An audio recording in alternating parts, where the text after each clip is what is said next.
Hello students, video शुरू करने से पहले प्लीज चैनल को लाइक, शेयर और सब्सक्राइब जरूर करें। एक इम्पॉर्टेंट इन्फॉर्मेशन, अगर आपको इस वीडियो के नोट्स चाहिए तो डिस्क्रिप्शन बॉक्स में दिया गया डाउनलोड लिंक चेक करें। Thank you. चलिए शुरू करते हैं। इस वीडियो में हम पढ़ेंगे BLIE 229 ICT इन लाइब्रेरीज के प्रीवियस ईयर क्वेश्चन और most important questions with answers. ये क्वेश्चंस आपके एग्जाम के लिए बहुत इंपॉर्टेंट है। अगर आपने ये अच्छे से कर लिए तो एग्जाम निकलना पक्का है। Let's begin. Question 9, web 2.0 features in core. Question explanation. इस क्वेश्चन में हमें समझना है कि वेब 2.0 टूल्स कोर सॉफ्टवेयर में कैसे यूज होते हैं। हमें वेब 2.0 का मीनिंग, उसकी इंपॉर्टेंस लाइब्रेरीज के लिए और स्पेसिफिकली कोर के अंदर कौन से फीचर्स वेब 2.0 के एग्जाम्पल है, ये सब एक्सप्लेन करना है। आंसर। इंट्रोडक्शन। कोर एक बहुत popular open source integrated library system ILS है जो दुनिया भर के लाइब्रेरीज में यूज होता है।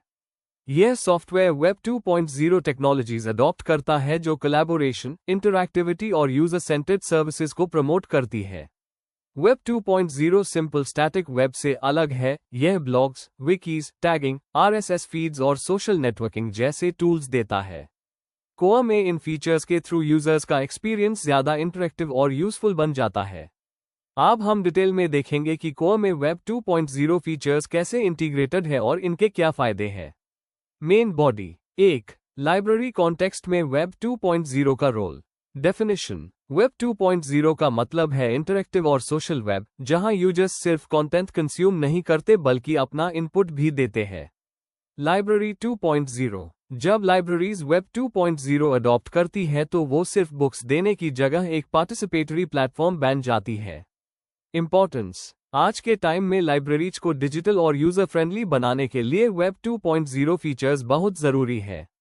2. कोर में वेब 2.0 के फीचर्स। ए. यूजर टैगिंग और रिव्यूज। कोर अलाउ करता है यूजर्स को अपने टैग्स ऐड करने, जिससे सर्चिंग इजी हो जाती है। रीडर्स अपने रिव्यूज और स्टार रेटिंग्स दे सकते हैं, जिससे दूसरे यूजर्स को डिसीजन लेने में हेल्प मिलती है। एग्जाम्पल, अगर कोई student machine learning book search करे तो उससे टैग्स और पीर रिव्यूज मिलेंगे।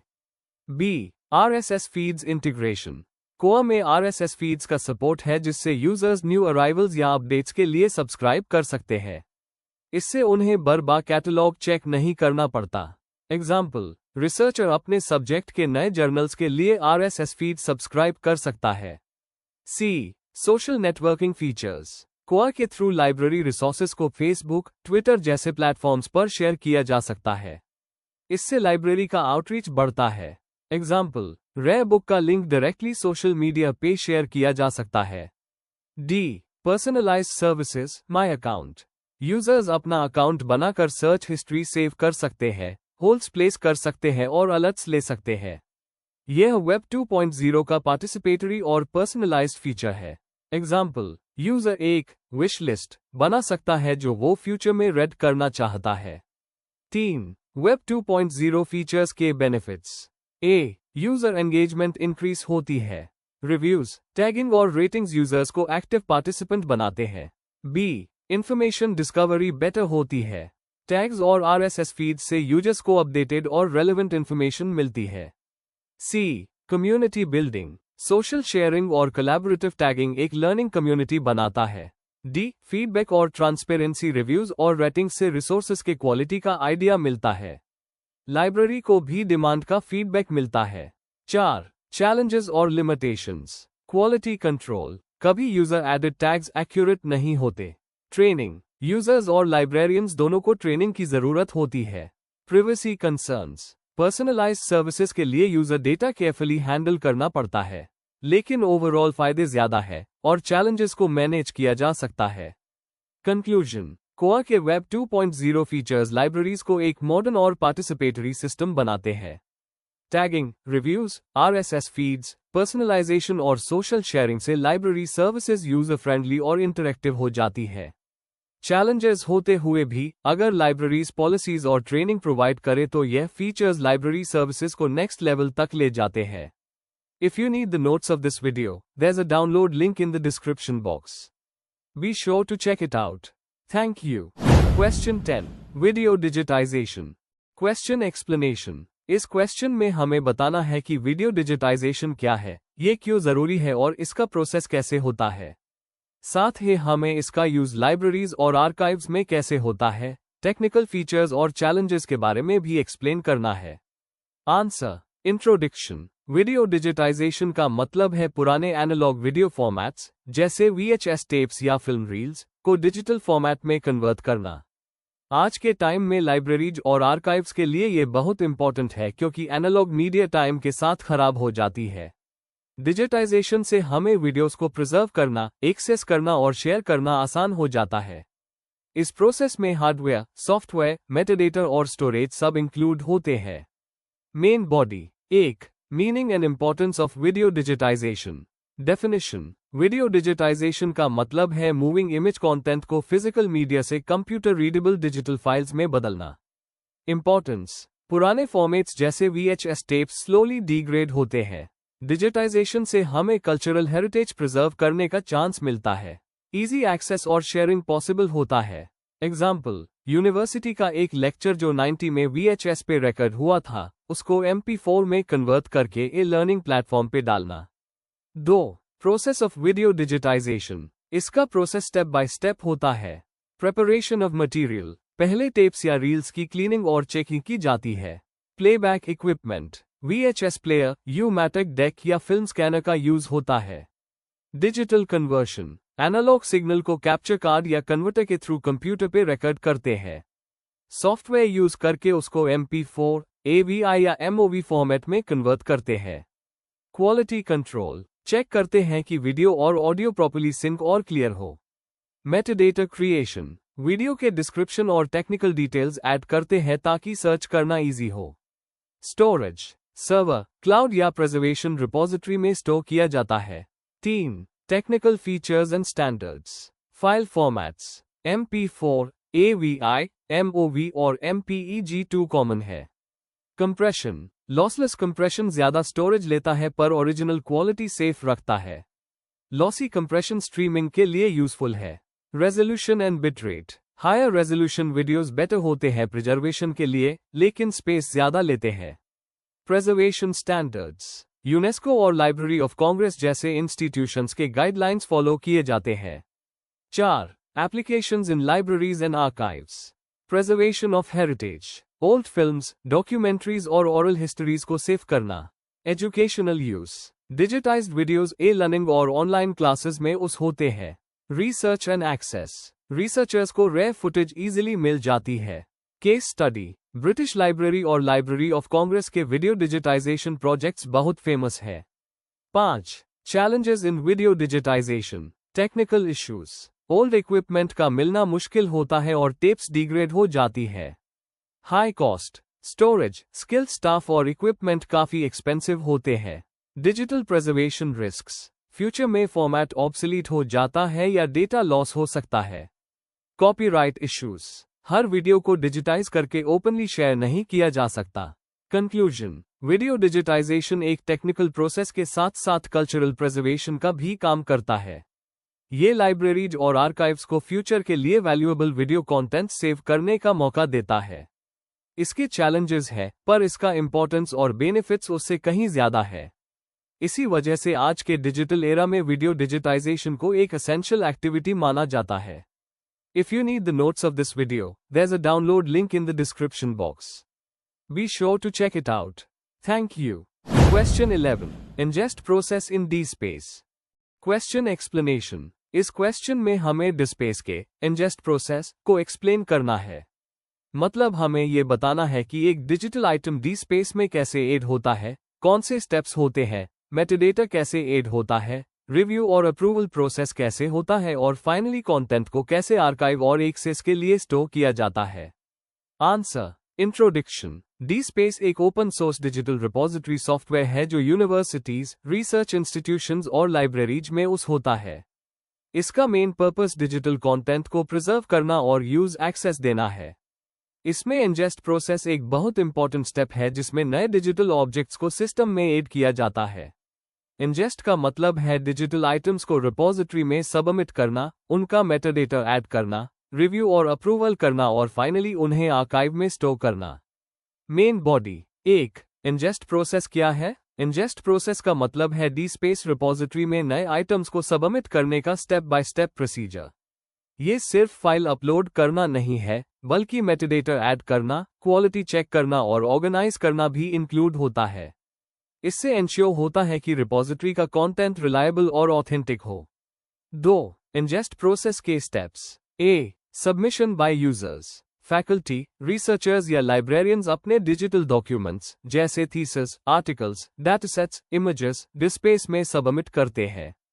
सबमिशन इंटरफेस वेब बेस्ड और सिंपल होता है। बी. Metadata description. हर आइटम के लिए title, author, subject, keywords, abstract जैसे मेटाडेटा ऐड किया जाता है। DSpace डबलिन को जैसे इंटरनेशनल मेटाडेटा स्टैंडर्ड्स को सपोर्ट करता है। सी. वर्कफ्लो और रिव्यू। हर रिपोजिटरी की अपनी पॉलिसी होती है जिसके हिसाब से सबमिशंस रिव्यू होते हैं। लाइब्रेरियंस या ऑथराइज्ड स्टाफ चेक करते हैं कि मेटाडेटा सही है, फाइल फॉर्मेट थिक है और कॉपीराइट का वायलेशन ना हो। D. Quality control and approval. अगर सबमिशन इनकम्प्लीट या इनकरेक्ट हो तो रिजेक्ट किया जाता है या वापस भेजा जाता है। अप्रूव्ड होने के बाद ही आइटम आर्काइव के लिए रेडी होता है। A. Archiving and storage. Final approval के बाद आइटम को DSpace आर्काइव में परमानेंटली स्टोर किया जाता है। हर आइटम को एक परमानेंट हैंडल, आइडेंटिफायर दिया जाता है जिससे वो लॉन्ग टर्म एक्सेस के लिए अवेलेबल रहे। उसके बाद वो रिपोजिटरी में सर्च और एक्सेस के लिए लाइव हो जाता है। 3. Importance of ingest process. Digital content का प्रॉपर ऑर्गेनाइजेशन और प्रिजर्वेशन होता है। एकेडमिक डॉक्यूमेंट्स की ऑथेंटिसिटी और रिलायबिलिटी एंश्योर होती है। स्टूडेंट्स और रिसर्चर्स को एक्यूरेट और वेल डिस्क्राइब्ड कंटेंट मिलता है। इंस्टीट्यूशन के लिए long term digital memory create होती है।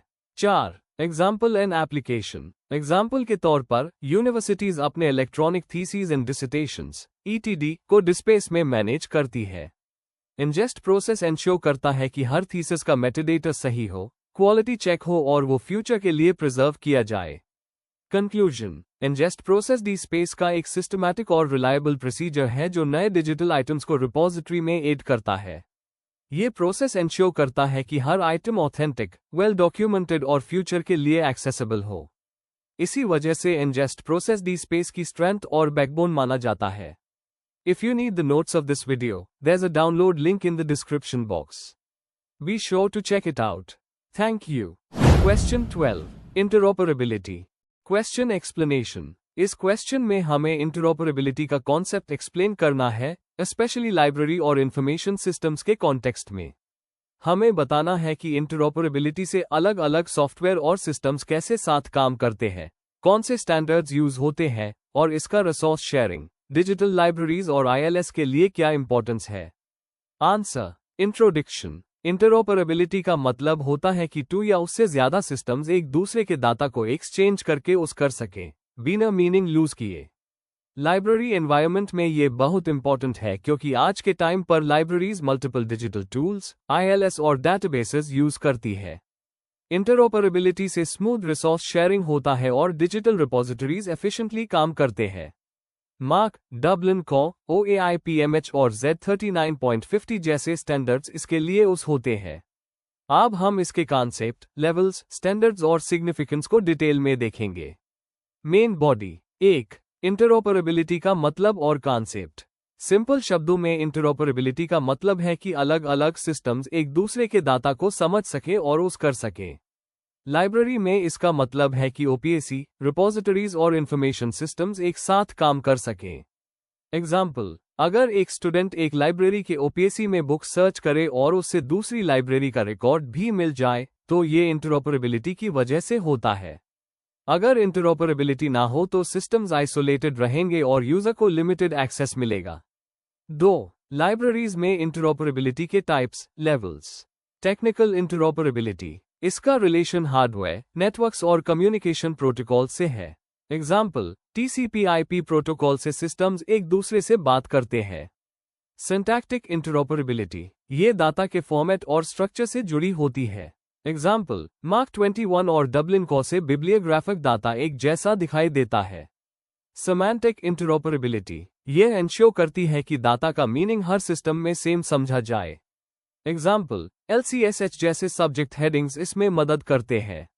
ऑर्गेनाइजेशनल इंटरऑपरेबिलिटी, यह इंस्टीट्यूशंस के एग्रीमेंट्स और पॉलिसीज से रिलेटेड होती है। एग्जाम्पल, लाइब्रेरी कंसोर्टिया अपने रूल्स बनाते हैं ताकि रिसोर्स शेयरिंग इजी हो। 3. स्टैंडर्ड्स और प्रोटोकॉल्स जो इंटरऑपरेबिलिटी सपोर्ट करते हैं। Mark, machine readable cataloguing, bibliographic data के लिए एक स्टैंडर्ड। डबलिन कॉ, डिजिटल लाइब्रेरीज में widely used metadata standard. Z3950 protocol अलग अलग OPAC से एक साथ सर्च और रिट्रीवल पॉसिबल बनाता है।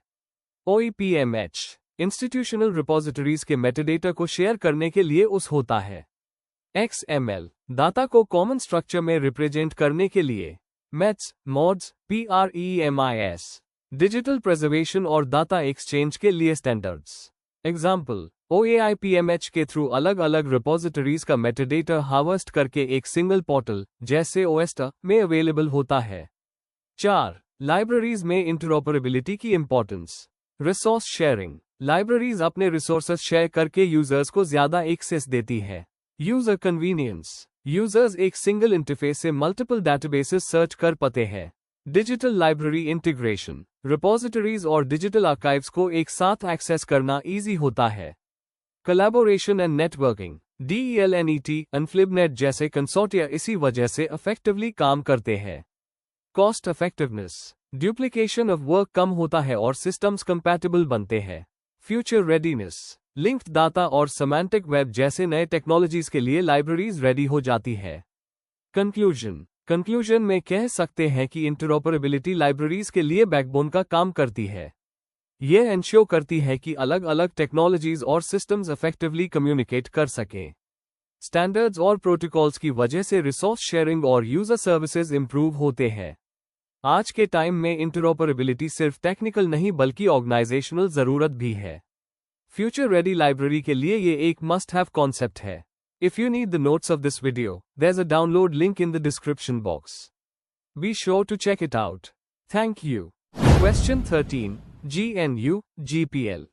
Question explanation. इस क्वेश्चन में हमें GNU और जनरल पब्लिक लाइसेंस GPL के कॉन्सेप्ट को एक्सप्लेन करना है। आंसर में GNU का मतलब फ्री सॉफ्टवेयर की फिलॉसफी, GPL के फीचर्स और इसका लाइब्रेरीज और ICT में इंपॉर्टेंस कवर करना होगा। हमें यह भी बताना है कि GPL कैसे सॉफ्टवेयर फ्रीडम प्रमोट करता है। Answer, introduction. GNU प्रोजेक्ट 1983 में रिचर्ड स्टॉलमैन ने स्टार्ट किया था, जिसका एम था एक फ्री और ओपन ऑपरेटिंग सिस्टम बनाना जो यूजर्स की फ्रीडम को रिस्पेक्ट करे। GNU का फुल फॉर्म है नॉट यूनिक्स, जो इसके इंडिपेंडेंस को दिखाता है। इसके साथ ही जनरल पब्लिक लाइसेंस GPL बनाई गई जो इंश्योर करती है कि सॉफ्टवेयर फ्री रहे उस करने, मॉडिफाई करने और डिस्ट्रीब्यूट करने के लिए। लाइब्रेरीज और ICT सेक्टर में GPL बहुत यूजफुल है, जैसे कोआ, डिस्पेस और ग्रीनस्टोन। इस आंसर में हम GNU फ्री सॉफ्टवेयर की फिलॉसफी, GPL के फीचर्स और इसका लाइब्रेरीज में रोल समझेंगे। Main body 1. GNU और free software philosophy. GNU project 1983 में स्टार्ट हुआ, जिसमें मेन गोल था प्रोप्राइटरी सॉफ्टवेयर का अल्टरनेटिव देना जो यूजर को रिस्ट्रिक्ट करता था। फ्री सॉफ्टवेयर के 4 फ्रीडम्स। प्रोग्राम को किसी भी पर्पस के लिए रन करने की फ्रीडम। प्रोग्राम कैसे काम करता है ये स्टडी करके मॉडिफाई करने की फ्रीडम। प्रोग्राम की कॉपीज फ्रीली डिस्ट्रीब्यूट करने की फ्रीडम। प्रोग्राम को इम्प्रूव करके उसको रिलीज करने की फ्रीडम। एग्जाम्पल, GNU के टूल्स जैसे GCC और Emacs ओपन सोर्स डेवलपमेंट के बेस बने। 2. General public licence GPL definition. GPL एक सॉफ्टवेयर लाइसेंस है जो इंश्योर करता है कि सॉफ्टवेयर सब यूजर्स के लिए फ्री रहे। कॉपी लेफ्ट प्रिंसिपल, मतलब जो भी सॉफ्टवेयर GPL के अंडर मॉडिफाई या डिस्ट्रीब्यूट होता है वो भी GPL के अंडर हाई फ्री रहना चाहिए। GPL versions, commonly GPL version 2 और GPL वर्जन 3 यूज होते हैं। Practical example, Linux kernel GPL के अंडर लाइसेंस्ड है, जिसकी वजह से ग्लोबल कोलैबोरेशन पॉसिबल हुआ। 3. ICT और लाइब्रेरीज में importance. Open source library software, Koha, ILS और डिस्पेस, डिजिटल रिपोजिटरी जैसे टूल्स GPL के अंडर अवेलेबल है। कॉस्ट इफेक्टिव, डेवलपिंग कंट्रीज के लाइब्रेरीज को GPL सॉफ्टवेयर से प्रोप्राइटरी सिस्टम्स के कंपैरिजन में कॉस्ट बचत होती है। कस्टमाइजेशन, लाइब्रेरीज अपने लोकल नीड्स के हिसाब से सॉफ्टवेयर मॉडिफाई कर सकती है। कम्युनिटी डेवलपमेंट, जीपीएल के वजह से world wide community continuously features और अपडेट्स बनाती है। एग्जाम्पल, कोर का डेवलपमेंट कम्युनिटी बेस्ड है। 4. जीपीएल का broader impact, democratisation of ICT, GPL technology को सबके लिए एक्सेसिबल बनाता है। इनोवेशन एनकरेज करना, ओपन एक्सेस होने की वजह से प्रोग्रामर्स फ्रीली इनोवेट करते हैं। एथिकल वैल्यू, जीपीएल नॉलेज और टूल्स को शेयर करने का एथिकल प्रिंसिपल प्रमोट करता है। केस स्टडी, इंडिया के यूनिवर्सिटीज ने डी स्पेस को सक्सेसफुली अडॉप्ट किया है जीपीएल के अंदर, जिससे उनकी रिसर्च ग्लोबल लेवल पर एक्सेसिबल हो गई। कंक्लूजन, तो समरी में जीएनयू और जीपीएल सिर्फ सॉफ्टवेयर के टर्म्स नहीं है, बल्कि एक मूवमेंट है जो फ्रीडम, कोलैबोरेशन और एथिकल यूसेज को प्रमोट करता है। लाइब्रेरीज के लिए GPL based tools cost effective, customisable और सस्टेनेबल सॉल्यूशंस देते हैं। फ्री एक्सेस टू नॉलेज का मिशन लाइब्रेरीज और जीपीएल फिलॉसफी दोनों में कॉमन है। इसी वजह से जीपीएल ने लाइब्रेरी ऑटोमेशन और डिजिटल रिपोजिटरीज का फेस चेंज कर दिया है। Before we end, please like, share and subscribe the channel for more such study materials and one important information, अगर आपको नोट्स चाहिए तो डिस्क्रिप्शन बॉक्स में डाउनलोड लिंक दिया हुआ है, जरूर चेक करें। Thank you.